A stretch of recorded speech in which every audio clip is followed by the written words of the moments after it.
Before he ever chose a victim, he had already prepared their death.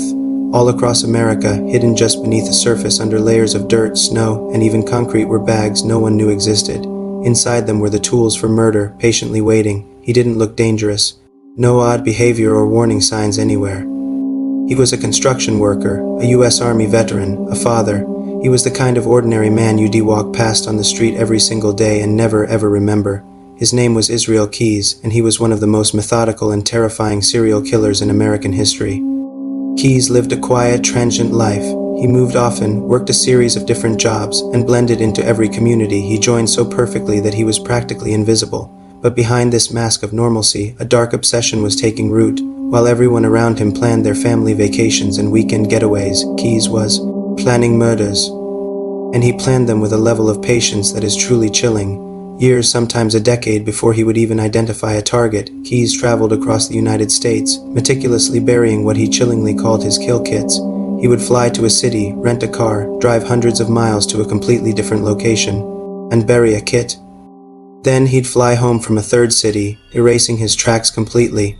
These kits were buried with precision in remote but accessible locations near parks, hiking trails, and forgotten stretches of highway. He would dig a hole, place a 5-gallon bucket inside, and fill it with his instruments: handgun, ammo, rope, zip ties, duct tape. Everything he would need to commit a murder and dispose of the evidence. Once the kit was buried, he left. He didn't have a victim in mind. He didn't have a specific timeline. There was no urgency, no immediate rush to kill. He waited patiently, knowing he'd return one day, maybe next year, maybe in 5. The kit would be there, waiting for him. This is what made Israel Keyes a ghost. He operated on pure randomness. Unlike most serial killers who follow a specific pattern or target a certain type of person, Keyes had no type. He chose victims based on pure opportunity. He would decide to commit a murder, fly to a city near one of his buried kits, dig it up, and then begin hunting for anyone who crossed his path at the wrong moment. His victims were of different ages, different genders, and from completely different backgrounds, spread across the entire country. This randomness meant that law enforcement had absolutely nothing to connect the crimes. A disappearance in Vermont had no logical link to a murder in Washington state. The cases remained cold, isolated tragedies, with no hint that they were the work of a single traveling predator. For over a decade, Keyes was a phantom, moving through the shadows of society, completely undetected. That all changed in 2012 in Anchorage, Alaska. Samantha Koenig, 18, disappeared after work. For weeks, her family and the community searched desperately, but there were no leads. Then a chilling clue emerged. Someone was using her ATM card.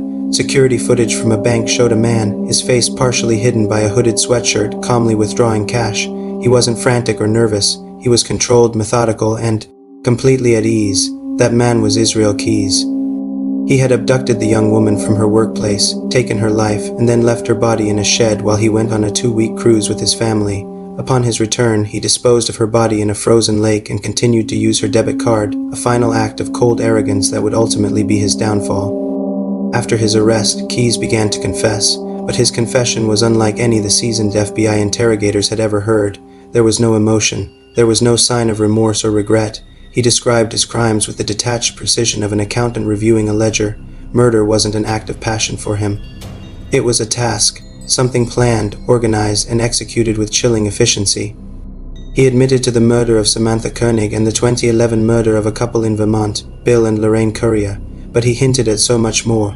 The FBI believes he is responsible for at least 11 murders, but the true number, that may never be known. The true horror of Israel Keyes lies not just in what he did, but in what he left behind.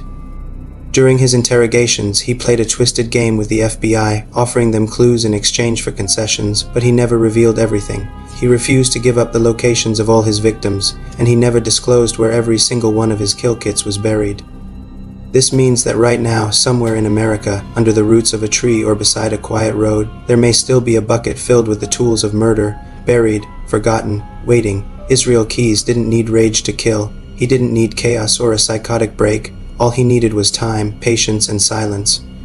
His story is a terrifying reminder that the most dangerous monsters aren't always the ones who stand out in a crowd. Sometimes they're the ones who look just like everyone else,